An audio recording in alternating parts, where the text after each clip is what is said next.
The white screen of my laptop had been glowing in the dark of my office for hours now. It had been meaninglessly burning my eyes as my fingers loomed over its keyboard, still refusing to type anything. This had become a daily ritual for me over the last several years.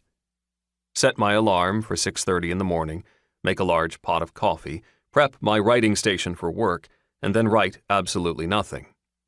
I would pace back and forth within the confines of my office and smoke too many cigarettes until their crumbled butts filled an ashtray like a disorganized cemetery.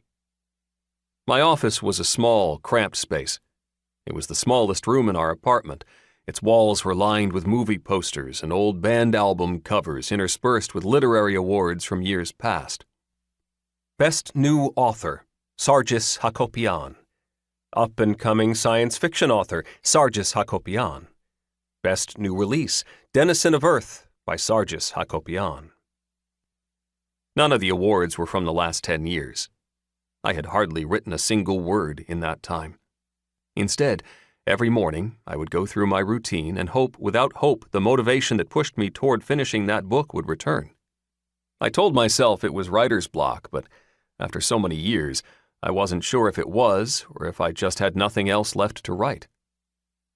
I leaned back in my worn swivel chair, a Lucky Luna brand cigarette in my mouth, the smoke making small twists and turns in front of my face when I heard music from the other side of the apartment.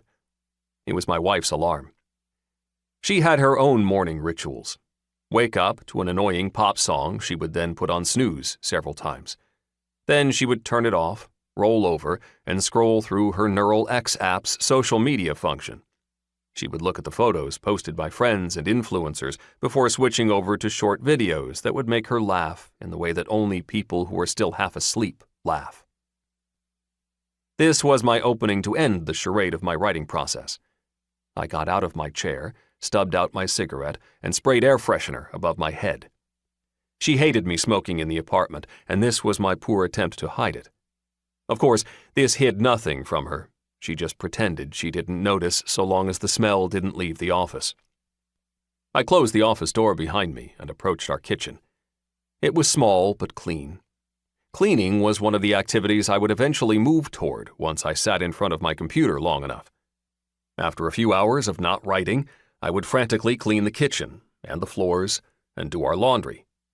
I preferred to clean over going for a jog, which I would finally do to avoid work once I had smoked all my cigarettes and cleaned the entire apartment.